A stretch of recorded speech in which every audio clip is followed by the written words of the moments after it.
आज सर्वार्थ सिद्धि योग है, अमृत सिद्धि योग है।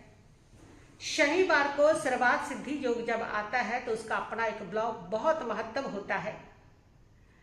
एक ऐसा नक्षत्र तिथि ग्रहों का योग संयोग होता है जिसकी शुभ और सकारात्मक ऊर्जा धरती पर पहुंचती है और जिसकी ऊर्जा हमें प्रभावित करती है और इसमें किए हुए हमारे शुभ कार्य जो होते हैं वे सिद्धि को, सफलता को प्राप्त होते हैं।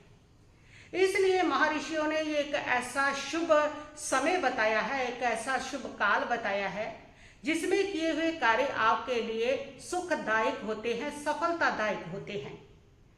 स्वार्थ सिद्धि योग, अमर सिद्धि योग में आपको क्या करना चाहिए?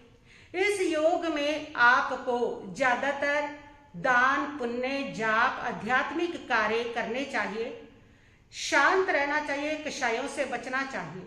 इन योगों में लड़ाई झगड़ा ना करे, क्रोध ना करे, कोई भी जो शुभ कार्य है वो ना करे, तामसिक भोजन ना करे, क्योंकि एक बहुत ही शुभ ऊर्जा है। कहीं ऐसा ना हो कि शुभ ऊर्जा को आप अशुभ में परिवर्तित कर दे और वो इतनी तीव्र हो जाए कि आपके काफी लंबा जो समय है वह व्यर्थ हो जाए, वह दुखी हो जाए। इसलिए इन योगों का विशेष ध्यान रखना होता है। सर्वार्थ सिद्धि योग जब आते हैं तो बहुत सारे लोग खरीदारी करते हैं। शनिवार को जब सर्वार्थ सिद्धि योग, अमर सिद्धि योग आते हैं तो इसका महत्व और ज्यादा होता है। इस समय, इस दौरान आप प्रॉपर्टी, जमीन, मकान और इन चीजों को, मशीनरी, इन चीजों की खरीदारी कर सकते हैं। इसमें सफलता मिलती है, इसमें सिद्धि मिलती है, इसमें व्यक्ति को लाभ होता है। इसके लिए बहुत महत्वपूर्ण होती है। और आज के दिन आपको शुभ काम जो भी करने हैं वह कर सकते हैं, लेकिन याद रखिए कि ये स्वार्थ सिद्धि योग कब तक है, उसी में करना है। ये सुबह 5:46 से प्रारंभ हुआ है। सर्वार्थ सिद्धि, अमर सिद्धि योग दोनों एक साथ प्रारंभ हुए हैं और ये शाम को 4:53 तक दोनों रहेंगे। लेकिन इस समय भद्रा भी लगी हुई है। भद्रा एक ऐसी चीज है जिसमें कोई भी शुभ काम नहीं किए जाते हैं, पर भद्रा 3 लोकों में वास करती है। जो भद्रा स्वर्ग में वास करती है, जो भद्रा पाताल में वास करती है, उसकी जो शुभता है वो धरती पर नहीं पहुंचती। जो भद्रा पृथ्वी लोक पर वास करती है, मृत्यु लोक में वास करती है, वही भद्रा जो होती है वह पृथ्वी के लिए अशुभ होती है और उसमें कोई भी शुभ काम करने से बचना चाहिए।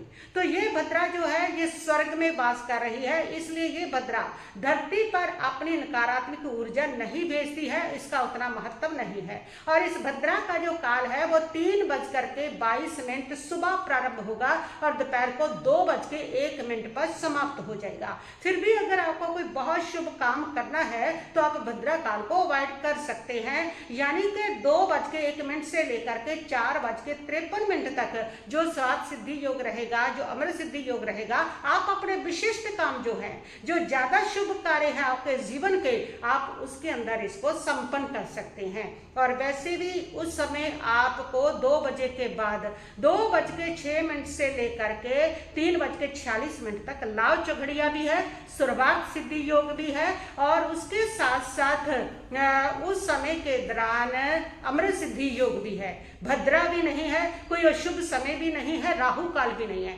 यानी कि यदि आपको कोई बहुत शुभ काम करना है तो वो 2:01 से 6 से लेकर के 2:06 से लेकर के वह आप 4:30 बजे तक जो कार्य है वह कर सकते हैं। कोई भी शुभ काम आप इस दौरान कीजिए। आज का ये बहुत शुभ, बहुत ही अच्छा मुहूर्त है।